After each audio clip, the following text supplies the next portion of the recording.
आइए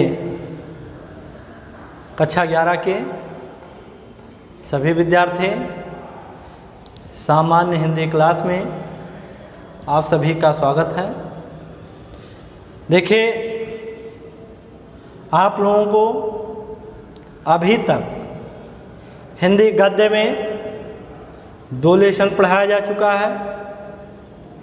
ठीक, वो 2 लेसन है भारत वर्षोन्नत कैसे हो सकती है। लेखक का नाम है भारतेंदु हरिश्चंद्र और दूसरा लेसन है महाकवि माघ का प्रभात वर्णन, आचार्य महावीर प्रसाद द्विवेदी जी। तो ये 2 लेसन हिंदी गद्य में हम लोग पढ़ चुके हैं और 2 ही लेसन और आगे बचेगा। सिलेबस अब की बार कम कर दिया गया है। ठीक, तो अब हम लोग पद्य में चलते हैं। आज से हम लोग हिंदी पद्य में यानी काव्य में संत कबीरदास जी के बारे में पढ़ेंगे। ठीक है, संत कबीरदास जी के जीवन के बारे में पहले जान लेंगे हम लोग और फिर उनके द्वारा जो रचनाएं हैं उसकी व्याख्या हम लोग सुनेंगे। ठीक, तो देखिए, संत कबीरदास निर्गुण काव्यधारा के प्रमुख कवि। निर्गुण को 2 शाखाओं में बांटा गया है, एक ज्ञान मार्गी और दूसरा प्रेम मार्गी। तो ज्ञान मार्गी के सबसे प्रमुख कवि हैं संत कबीरदास, है ना। संत कबीरदास जी के जीवन के बारे में आइए हम लोग देख लेते हैं कि संत कबीरदास जी का जन्म संवत 1455 है ना विक्रम और सन 1398 ईस्वी में ज्येष्ठ शुक्ल पक्ष पूर्णिमा को सोमवार के दिन माना जाता है। मतलब ज़्यादातर जनश्रुतियों के अनुसार कबीरदास जी का जन्म सन 1398 सन की बात कर रहे हैं हम, सन 1398 ईस्वी में माना जाता है और इनका जन्म काशी में हुआ था। कबीर के जन्म के संबंध में निम्न पंक्तियां भी कही गई हैं। पंक्तियां हैं कि 1455 साल गए चंद्रवार एक ठाट गए ठय और जेठ सुदी बरसायत को पूरन मासी प्रगट भय घन गरजे दामिन दम के बूंदे बरसे झर लाग गए और लहर तालाब में कमल खिले हैं तह कबीर भानु प्रकाश भय। यानी कबीरदास जी के जन्म के बारे में ये पंक्तियां कही गई हैं। कहा जाता है कि कबीरदास जी का जन्म एक विधवा ब्राह्मणी के गर्भ से हुआ था। वह लोकापवाद के कारण कबीर जी को ले जाकर के लहर तारा नामक तालाब में फेंक दिया। वहीं से गुजर रहे, मतलब इसी तालाब के किनारे से गुजर रहे नीरू और नीमा नामक जुलाहा दंपत्ति ने जब देखा कि एक बच्चा तालाब में पड़ा हुआ है, रो रहा है, तो दोनों ने उसको उठा करके ले आए घर, पालन पोषण किया। कौन? नीरू और नीमा। तो जब पालन पोषण किया, कबीरदास बड़े हुए तो 13 वर्ष की अवस्था में इनका विवाह कर दिया गया। किसके साथ? बहुत सुंदर लड़की थी लोई, लोई के साथ इनका विवाह भी कर दिया गया। इनके 2 संतानें भी हुई, कमाल और कमाली। पुत्र का नाम कमाल और पुत्री का नाम कमाली। वास्तव में कबीरदास पढ़े लिखे नहीं थे। उन्होंने स्वयं कहा है कि मस कागज छुयो नहीं, कलम गही नहीं हाथ। यानी उन्होंने कागज और कलम स्याही को कभी स्पर्श तक नहीं किया है, लेकिन फिर भी गॉड गिफ्टेड, भगवान की कृपा कि इन्होंने क्या किया कि जब इनका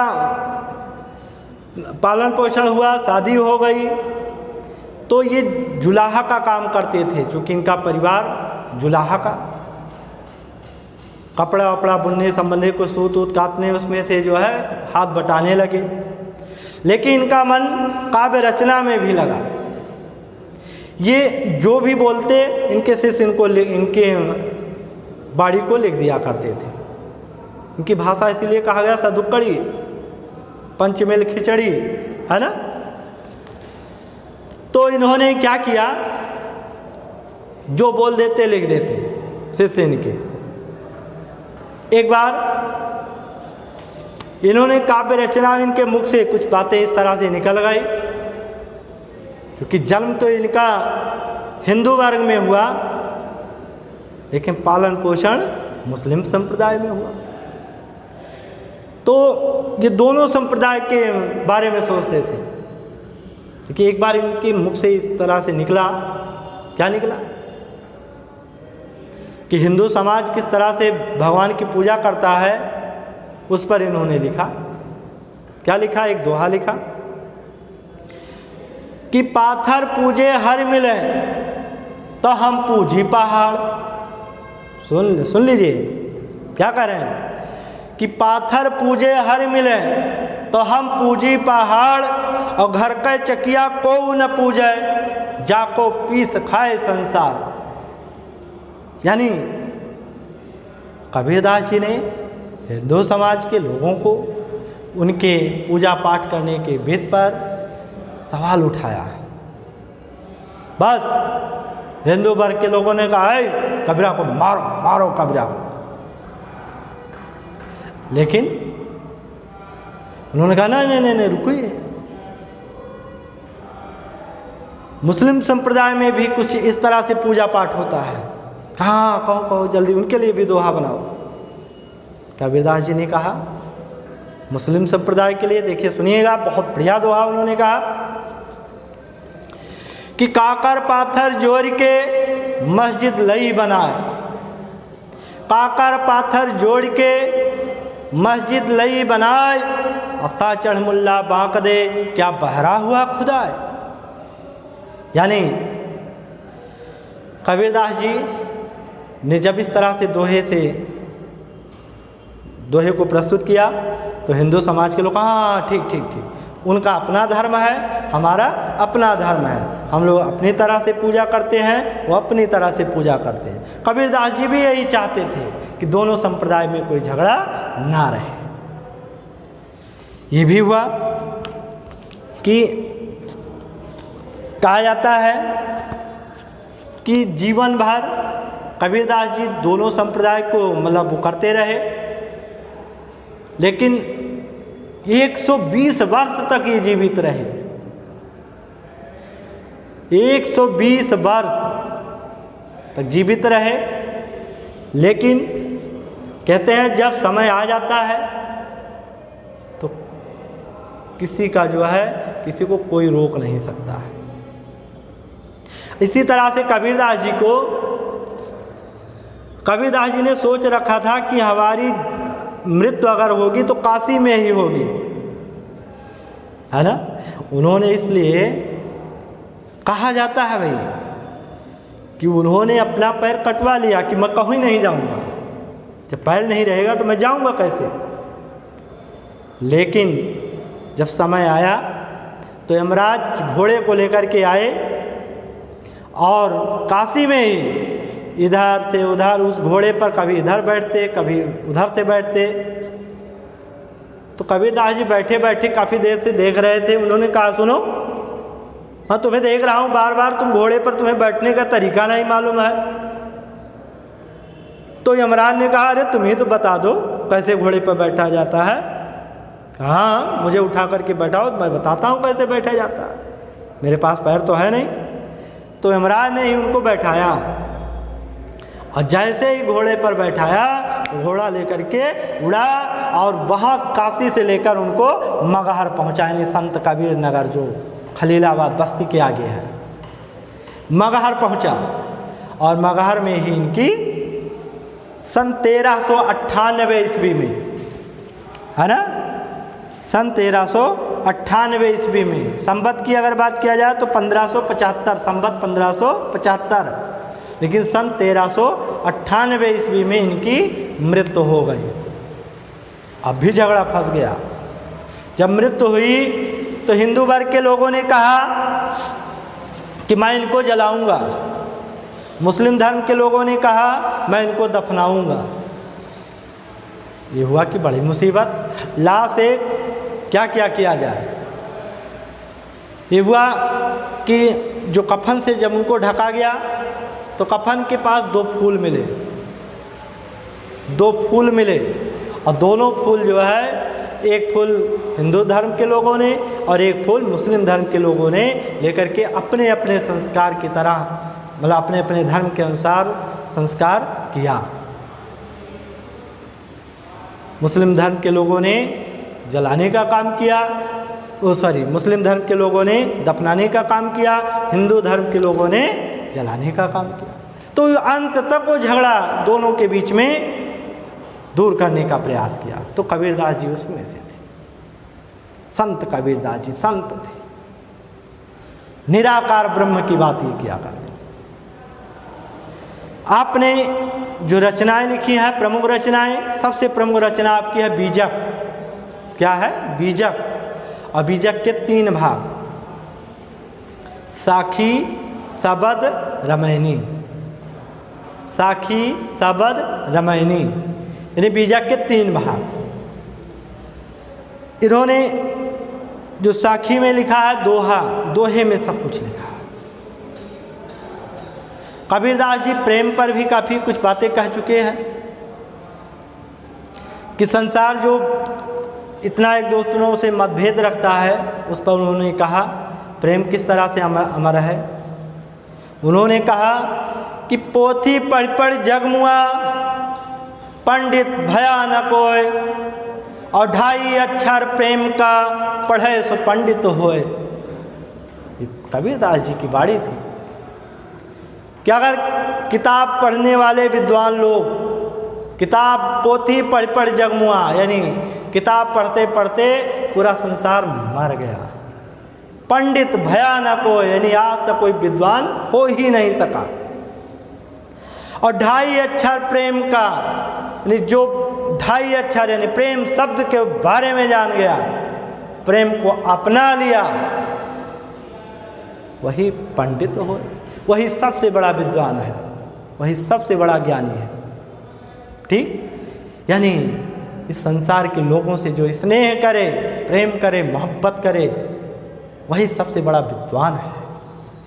कौन कह रहे हैं? संत कबीरदास जी। तो आइए अब हम लोग कबीरदास जी के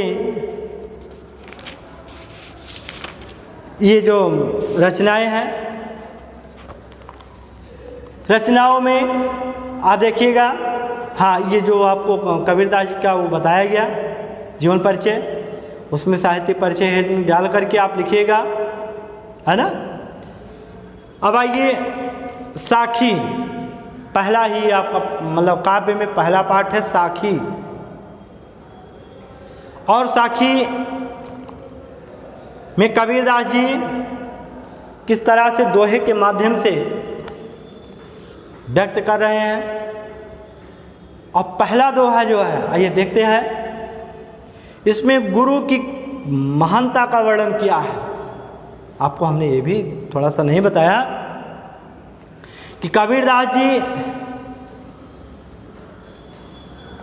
चूँकि पढ़े लिखे नहीं थे और वो मतलब गुरु रामानंद जी को गुरु बनाना चाहते थे।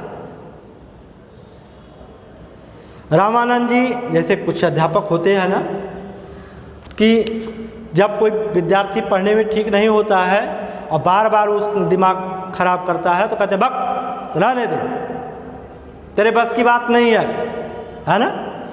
ठीक उसी तरह से कबीरदास जी भी रामानंद को गुरु बनाना चाहते थे। तो रामानंद जी ने कहा कि तुम्हारे बस की बात नहीं है, तो मेरे शिष्य नहीं हो सकते। कबीर ने कहा अरे ऐसा क्यों हो सकता है कि मैं नहीं शिष्य हो सकता। एक दिन की बात है कि कबीरदास जी काशी के गंगा घाट पर सीढ़ी पर लेटे हुए थे, एकदम चित लेटे हुए थे। भोर में रामानंद जी गंगा स्नान करने के लिए जा रहे थे। जैसे ही रामानंद जी मतलब घाट पर पहुँचे और सीढ़ियों से उतरने लगे तो उनका पैर कबीरदास जी के सीने पर पड़ा। जैसे सीने पर पड़ा तो रामानंद जी हरे राम राम कहते हुए पीछे पैर हटा लिए। कबीरदास जी उठकर बैठ गए और कहने लगे कि मैं ही आपका शिष्य कबीर हूँ और आप मुझे अपना शिष्य स्वीकार कर लीजिए, मैं आपको अपना गुरु मानता हूँ। तब रामानंद जी मजबूर हो गए। उन्होंने कहा ठीक है, कोई बात नहीं है, तुम आज से हमारे शिष्य हुए। तो ये भी जान लीजिए किसी भी इंसान का बिना गुरु के कल्याण नहीं हो सकता है। कबीरदास जी जानते थे कि मैं चाहे जितना बड़ा विद्वान हो जाऊं, लेकिन बिना गुरु के मुक्ति नहीं मिलने वाली है। बिना गुरु के कोई मार्गदर्शन करने वाला नहीं है, चाहे जितना बड़ा इंसान हो जाए, लेकिन बिना गुरु का उसका कल्याण नहीं होगा। तो ये बातें कबीरदास जी ने स्वीकार किया और तब अपने इस साखी दोहे में गुरु की महानता का वर्णन करते हुए बताया। क्या बताया ये देखते हैं। एक साखी आपको, एक दोहा आपको हम पढ़ाते हैं, मौके पर देखते। आइए किताब देखिए आप लोग कि बलिहारी गुरु आपड़े दोहाड़ी के बार और जिन मानस तय देवता करत न लागी बार। संत कबीरदास जी कहते हैं, ध्यान दीजिएगा, कि बलिहारी माने न्यौछावर, गुरु माने गुरु, आपड़े माने अपने। ध्यान दीजिए, दो हाड़ी, दो माने दो और हाड़ी माने शरीर, देह या शरीर की बात किया गया है। काय माने कितनी और बार माने बार, यानी कितनी बार। जिन मानिस, मानिस माने मनुष्य, देवता माने देवता, करत माने करते। और एक दूसरी लाइन का जो बार है उसका मतलब अर्थ है देर। पहले बार का मतलब कितनी बार और दूसरे बार का अर्थ है देर। तो आइए देखते हैं क्या कह रहे हैं कि बलिहारी गुरु आपड़े दोहाड़ी के बार और जिन मानिस तय देवता करत न लागी बार। संत कबीरदास जी कहते हैं कि मैं अपने गुरु, अपने माने अपने, मैं अपने गुरु पर न्यौछावर हूँ। मैं अपने गुरु पर न्यौछावर हूँ और दोहाड़ी के बार, और इस हाड़ मान से बने हुए शरीर को कितनी बार न्यौछावर कर देना चाहता हूँ। कि बलिहारी गुरु आपड़ो दोहाड़ी के बार। कबीरदास जी कहते हैं कि मैं अपने उन गुरु पर न्यौछावर हूँ, बलिहारी हूँ कि दौहाड़ी कै बार किस हाड़ मांस से बने हुए शरीर को कितनी बार न्यौछावर कर देना चाहता हूँ कि जिन मानस तय देवता करत न लागी बार, कि उन्होंने मुझे मनुष्य से देवता बनाने में, कि उन्होंने मुझे मनुष्य से देवता बनाने में तनिक भी देरी नहीं लगाई, तनिक भी देरी नहीं लगाई।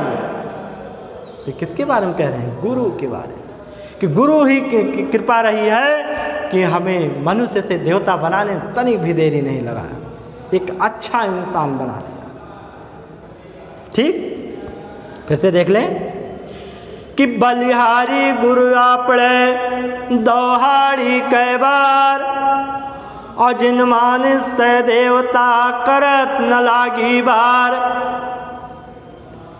संत कबीरदास जी कहते हैं कि मैं अपने उन गुरु पर न्यौछावर हूँ, बलिहारी हूँ, और अपने इस हाड़ मांस से बने हुए शरीर को कितनी बार न्यौछावर कर देना चाहता हूँ कि जिन मानस तय देवता करत न लागी बार, कि जिन्होंने मनुष्य से देवता बनाने में तनिक भी देरी नहीं लगाई, है ना। अब इसमें भाषा सधुकड़ी यानी पंचमेल खिचड़ी, चाहे सधुकड़ी लिखें चाहे पंचमेल खिचड़ी लिखें। यहाँ पर दोहा क्या है? छंद है। छंद अगर पूछा जाए तो दोहा है। अलंकार, चूँकि शब्द बार बार शब्द आ रहा है, एक बार का अर्थ है देरी और एक बार का कितनी बार, तो यमक अलंकार हो गया, है ना। शब्द एक ही हो लेकिन उसके अर्थ अलग अलग हों तो यमक अलंकार हो गया। और इसी तरह से भाषा आपको पंचमेल खिचड़ी हो गया, छंद दोहा हो गया, अलंकार यमक हो गया, और रस क्या है? शांत, शांत रस। एकदम शांति के साथ ही भगवान को स्मरण किया जा सकता है, गुरु का महत्व। लेकिन सब ऐसे नहीं लिखना, क्वेश्चन आपको लिखना पड़ेगा। क्वेश्चन में यहाँ पर क्वेश्चन बनेंगे और एक आध पैराग्राफ पढ़ाया जाएगा, एक आध दोहा और पढ़ाया, तब आपको इस क्वेश्चन दिए जाएंगे। ठीक, आइए देख लेते हैं कि सतगुरु की महिमा।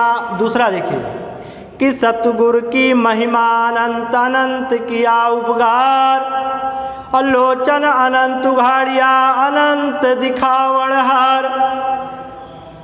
कबीरदास जी कहते हैं कि सतगुरु, मेरे सदगुरु की महिमा अपार है। एक अनंत माने अपार, तो सतगुरु की महिमा अनंत, मेरे सदगुरु की महिमा अपार है, और अनंत किया उपकार, मेरे ऊपर उन्होंने अनेकों बार उपकार किया है। ध्यान दीजिएगा कि मेरे सदगुरु की महिमा अपार है, मेरे सदगुरु की महिमा क्या है? अपार है, और उन्होंने मेरे ऊपर अनेकों बार उपकार किया है कि लोचन अनंत उघाड़िया अनंत दिखावड़ हार, कि मेरे सदगुरु ने मुझे दिव्य दृष्टि प्रदान करके मेरी आँखों को, लोचन माने आँख, मेरी अंधकार, मेरी आँखों को,